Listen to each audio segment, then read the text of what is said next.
How to fix login error in Walter Presents application.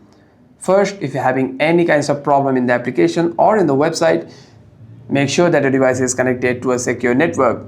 Swipe down on the control center and turn on your Wi-Fi or cellular data and connect to an internet connection that is actually working.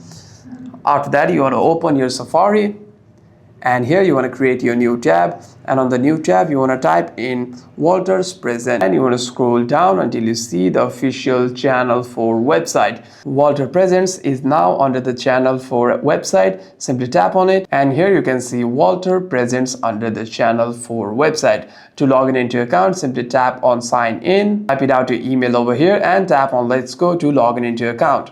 However, if you're having problems on the application, you can simply uninstall the application and install it again. And if that doesn't solve the problem, you might want to restart your device once and open the app again. Hope this video was helpful, and if you have any further questions, feel free to leave them down in the comments below.